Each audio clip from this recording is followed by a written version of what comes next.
So I'm starting where you were supposed to. This is the end of the part, the section that you were supposed to do. That ends on chaos. I'll share that screen with you. This is what you were supposed to read. Up to a shout that tore hell's concave and beyond, frightened the reign of chaos and old night. So, what sound is he talking about in these lines, in the previous lines? Can you tell me? This is Azazel's coming.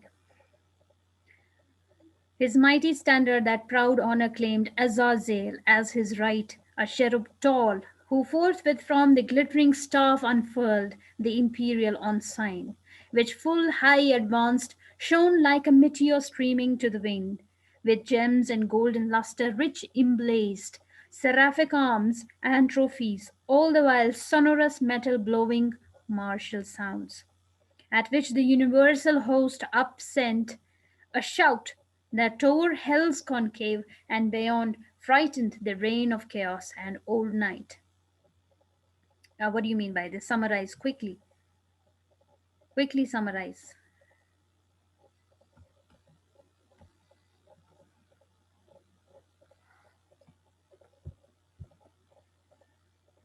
Can you hear me?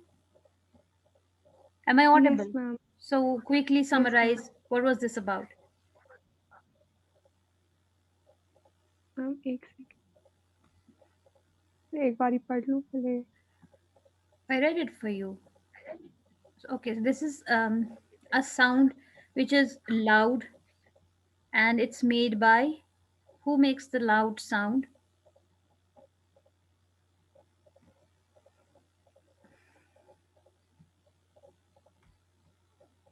Who makes that sound? Universal host. Upsent. This is not a word. This is a word used by Milton. Upsent means he cries towards, like we have the sky, whatever is above him. He cries towards the top of what covers him. And this shout tears the hell's concave. So this tells you what is there on above him. What's above him? It's a concave shape hell. So where does he take this reference of concave hell? Who gave him the idea that? Who gave Milton the idea that Dante's. yeah, shape of hell could be one that would have a concave? Again, comes from Dante's Inferno. With those levels जिसमें अब Yeah, मतलब seven levels. हाँ 7 levels. Yeah. What according to our religion will be in this part of hell, the last part of the hell? Do we believe in layers in hell? Do we believe in layers in heaven? Yes, ma'am. शायद हाँ. Yes. So who will be in Ma'am. the last part of the hell? Sue we can जो मुस्लिम नहीं होंगे मतलब No. जो different Obviously, जो मुस्लिम नहीं होंगे वही सब हर लेयर में होंगे. अच्छा But of these, there is a category of people mentioned who will be in the bottom layer of the hell. The bottom of hell will be covered by image makers, which includes painters, paintings. artists, and idol makers. So it's not allowed to create a living being. Those who create living beings in any form will cover this part of hell. Loud, all in a moment through the gloom were seen 10,000 banners rise into the air with orient colors waving. Now, this mention of orient colors, What does he mean by Orient colors waving? One, this Orient had a meaning in that time, in this period of time, 17th century. This is the time when still these colonies are being established by the British. Who is ruling in 17th century? Now we were talking about the restorations. Charles II. Under Charles II, more colonies are being set up in America and also various in Asia. Restoration period under Charles II begins establishing these colonies even in Asia. And then this is followed by William of Orange, who rules after them. William of Orange, it's called, the rule is called Mary and William of Orange. Mary and William of Orange are those who rule next. She is the sister of Charles II. Then after them follows the rule of Queen Anne. So they contribute to colonization. This term comes from the same idea. There are certain colors that are associated with the Orient. Orient is something that the Occident is not. So in this study, we can call it that this we are doing a post-colonial study of these lines by Milton. Post-colonial study, according to post-colonial study, the white man is the standard and the black man is what white man is not. Sorry, the black man is no identity, but not being white is what a black man is, which means the standard of existence is only the existence of white. Whatever is not white makes this. This in itself is no category, is no identity. This is what post colonialism studies. Similarly, white man's taste, white man's perspective, white man's dislikings are the standard. Whatever is not his liking, his perspective calls for no identity. This is something that is associated with the Orient, and Orient is associated with a sense of awe. Whatever is associated with the Orient, something that white man is not familiar with, is associated with awe. Everything associated with them is exotic. For example, the colors. The colors that Orient people like are bright.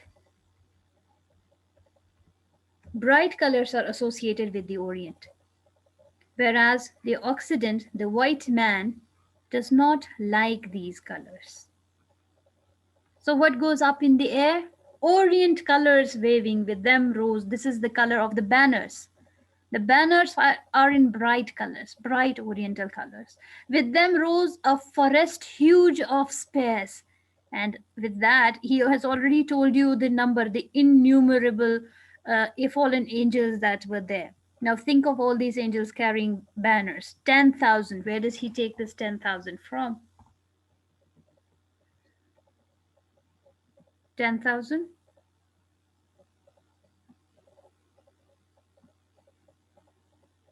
Do you see this 10,000 figuring out later on in any poetry?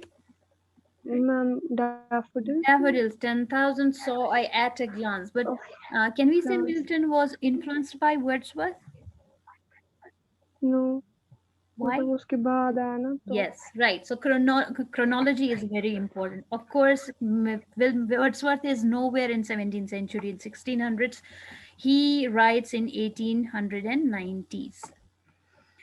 So with them rose a forest huge of spears, and thronging helms appeared, and serried shields in thick array of depth immeasurable. Anon they move, in perfect phalanx to the Dorian moved. Now again you have these terminologies that have been picked up from Greek and Roman, Greek and Roman mythology. Let's go to phalanx. Why do I show you this search? Because this too is part of learning. I show you not just the meaning, images are also important. What's the difference between any ordinary shield and a phalanx? Can you see it? No, I haven't shared it with you yet. Ordinary shield and a phalanx. Phalanx is a body of troops or police officers standing or moving in close formation. Together they are called a phalanx. So, do you see the images? That's what a phalanx is. Then,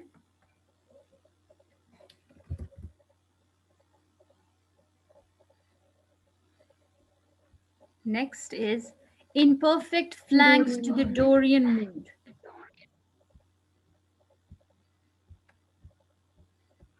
ma'am ये Dorian picture of Dorian गए वाले वो Dorian Even that's been taken from something. Dorian is a member of Hellenic people speaking the Doric dialect of Greek, thought to have entered Greece from north in 1100 BC. They settled in Peloponnese and later colonized Sicily and southern Italy. Anything related to Dorians can be called Dorian or to the Doris in central Greece is Dorian. So, what is Dorian mood? What can Dorian mood be?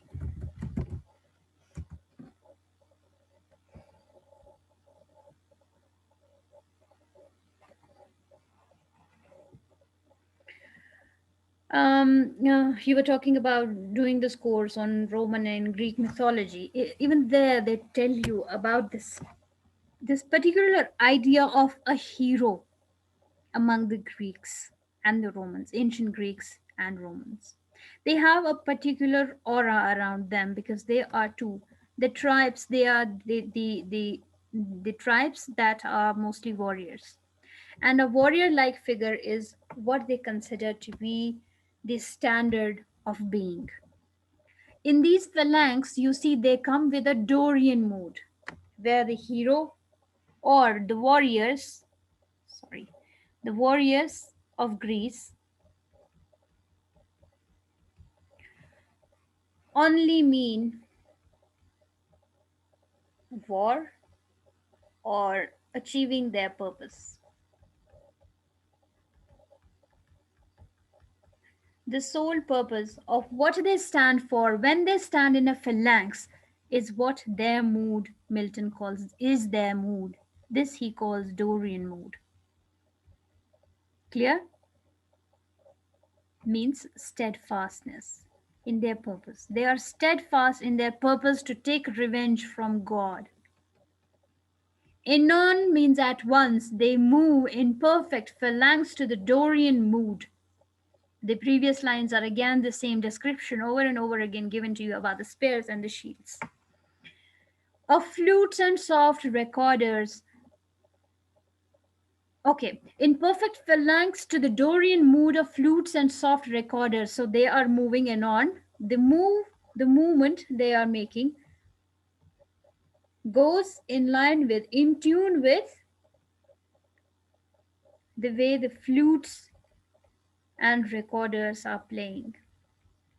The flutes and recorders are playing, and the phalanx is moving along with the tune. Is it clear? yes This ma'am mood is mood one, not this mood can be read as this mood too, because it's open to interpretation. Now that the text is yours, you can make any interpretation out of it. This can also be read like that, in perfect phalanx to the Dorian mood. And if you read it from anon to the end of the sentence, then this can be taken as the notes played on the flute that are soft. Okay, such as raised to height of noblest temper heroes old arming to battle. So this was the mood, this was the tune that will raise the spirits of a warrior. So do you understand how many interpretations can be given to this mood? Mood in the sense of music, mood associated with music, and mood associated with the Dorian mood of a warrior. The mood as we read it today, attitude, behavior. It raised their temper. It raised their tempers, as it did in ancient mythology, where heroes who were sent in arms to battle would be put into these phalanx, and then flutes would play. This would raise the temper and spirits of the hero. And instead of rage, deliberate valor breathed, firm and unmoved, with dread of death to flight or foul retreat. What did this do? Despite the fact that warriors were made to go into war and battles, what moved them towards a battle? It was rage. But this very rage was controlled one. This very rage was a controlled one. Similarly, Satan tries to control the rage of his phalanx. He tries to control the rage of his phalanx, because if any action is taken in rage, the result is always detrimental. So, what does he do? This, when the music is played of flutes and soft recorders, they move, raising the noblest temper heroes old, arming to battle, and instead of rage, despite the fact that they were driven by rage, what would they do? Deliberate. Deliberate means, what does deliberate mean in this context? What does deliberation mean? Consideration. Deliberation means consideration. They would consider. That means control. Consider, or can be taken as weigh. They would weigh their opinion. They would give a deliberation to their ideas. Despite the rage, they would deliberate, valor breathed. Deliberate, valor breathed. This deliberation was breathed with valor. One, deliberation means they would put their reason to it. They would reason out their rage, along with the strength that they had. It would be reasoned out by the strength they had.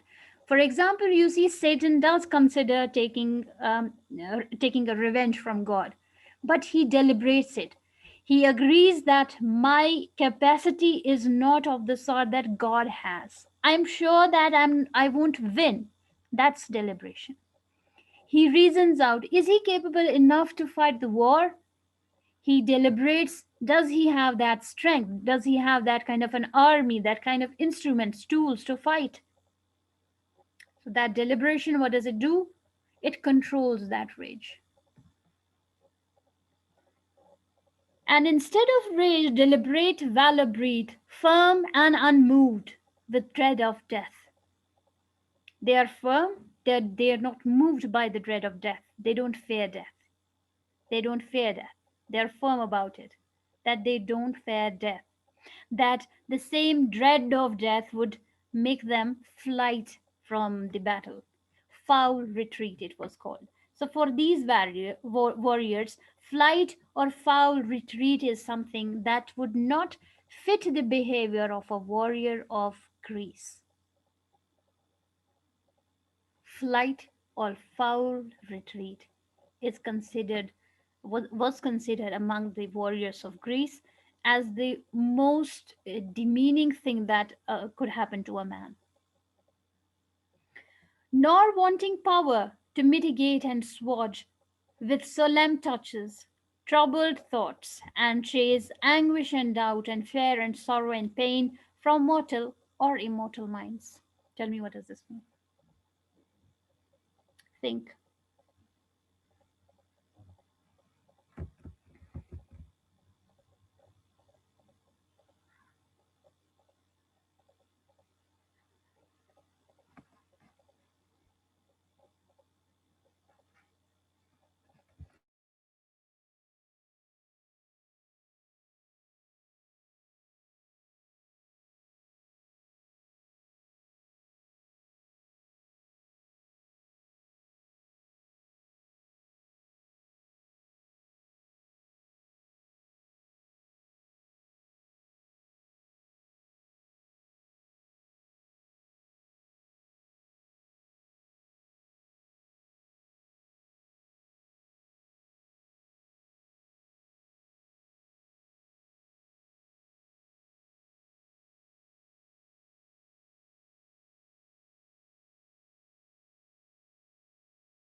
What does it mean?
Samya, can you?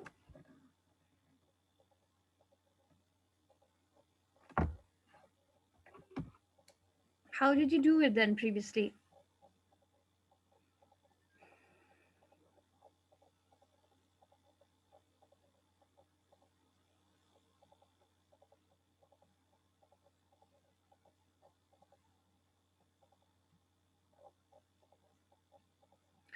So he gives a list here. How firm, how firm how firm or steadfast they are about this revenge.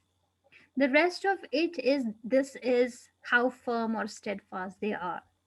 I told you that in each stanza you find something like that. There is an explanation of lines and lines and lines together of just a single adjective. Here, the adjective is about their firm attitude towards taking revenge. They are firm about revenge. How firm are they?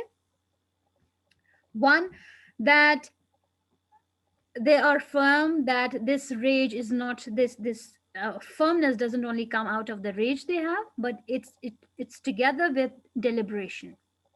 Together with deliberation means they have put their thoughts into it. Secondly, other thing that's given to you is that second, they do not fear death,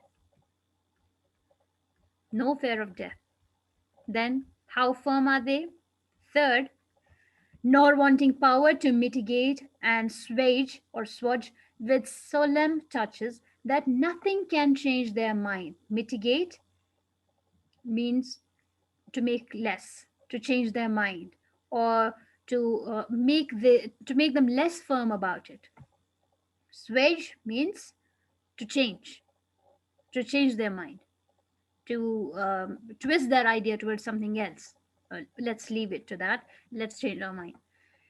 Nor wanting power to mitigate and swedge with solemn touches, that some power will use solemn touches and change their mind. Think of it in context of history, where Charles too might be doing the same for Milton to change his mind. That's why nor wanting power to mitigate and swedge with solemn touches. Solemn touches means simply by the touch. Troubled thoughts troubling the thoughts of one who is steadfast, and chase anguish, and chase the anguish that actually has uh, lit that fire in them. That anguish will not be chased, and nobody can put doubt and fear and sorrow and pain in their minds, be it one from the mortals or from the immortals. Nothing can change their mind. Clear?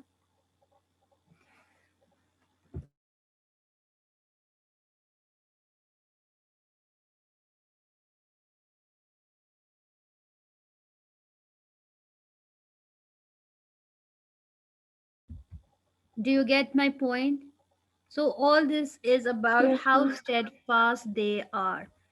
No thoughts can change them, no troubled thoughts can make them change their mind. Then, nobody can chase anguish out of their minds, nor anything that's more sorrowful or pain from mortal or immortal minds can come and change them. Thus, they breathing united force with fixed thought. Fixed thought is again final conclusion of what he has been talking about in the previous lines. Final conclusion is of all this, the final conclusion is they have a fixed thought.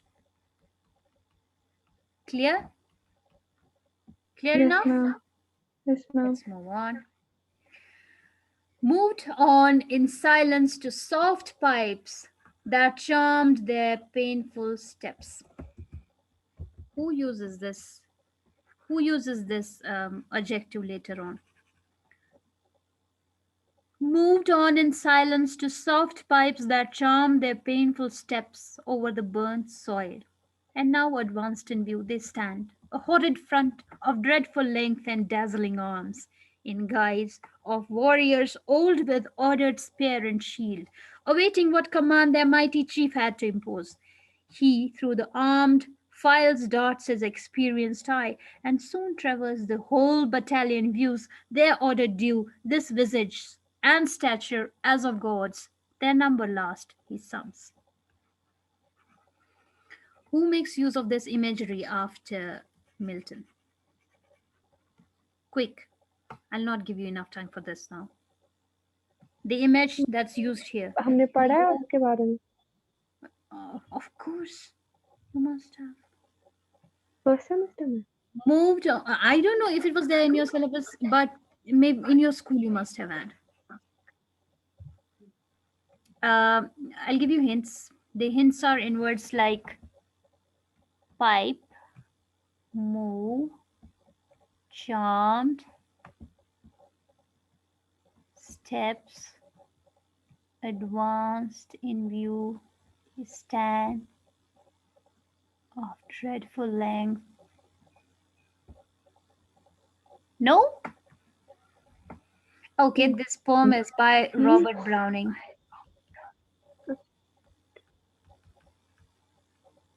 No? You haven't read The No. Pied Piper of Hamelin? Yes, ma'am. Read the words again. Moved on in silence to soft pipes that charmed their painful steps. Pipe charming the steps. Yes, ma'am. What steps are charmed by the pipe?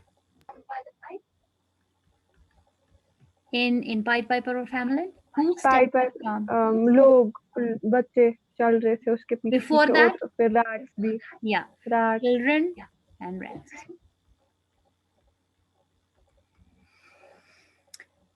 Moved on in silence to soft pipes that charm the painful steps over the burnt soil. This is simply the SOIL, burnt soil, because it's burning. And now, advanced in view, you see them advancing. They stand, a horrid front of dreadful length. Horrid front, because they're moving into fire. Of dreadful length, it doesn't end anywhere. And dazzling arms in guise of warriors old. In guise means in the like, in the likeness of the old warriors of Greeks. They have dazzling arms. What are they dazzling with? Shine? No, they're dazzling with fire. We saw this imagery used even before. So this is the description of the army moving, army on the move. With one sound, we began with sound. After that sound, we saw how the army of fallen angels is moving. The chief of them is mighty chief. This is Satan. All of them have spears and shields, but not the size. that we are familiar with being used by Romans and Greeks, but the size is extraordinary. It's of an epic proportion. I repeat, epic proportion is given to all of it. Awaiting what command their mighty chief had to impose, waiting for Satan to give them a command. For now, he has only raised a voice. Remember, he looks up at the hell concave and he is only bellowing a single sound. He hasn't given any command yet. That will follow, the command will follow. The whole battalion had to impose. He, through the armed files, darts his experienced eye and soon traversed the whole battalion view. Now, this is from the perspective of what does Satan see? Now, this is Satan having an eye over his battalion. He is looking onto his battalion. He, through the armed files, armed files mean they are called files. Armed, they are armed. These files are armed. Files is also used for collection. Army. Darts his experienced eye. He is very experienced, this man. This Satan is very experienced, this fallen angel, and soon traverses the whole battalion views. In one glance, he sees the whole battalion because his size is huge. The battalion is not as huge as he is. Say he is the size of a mountain, his battalion is the size of flies. So many flies he is able to view in one single glance. The, the whole battalion views their order due. Though the order is yet due, this there is always THEIR. The spelling there is the there. Their order due, their visages and stature as of gods. Their visages are what they are wearing, the way they are standing, as of gods. This gods with S, it means gods with S means. God. मतलब plural. How is God's plural if he is talking about Adam and Eve? If the story is about the Christian God, how can it be plural? The Christian God is not plural. Christianity is not a Pagan case. gods की बात कर रहे हैं. It's fallen angels. You read about these many gods that were named before. Okay, Yes, their ma'am. number last he sums, and last of all, with one view he counts them with one glance. That's it for today. Any questions quickly? Less than a minute left.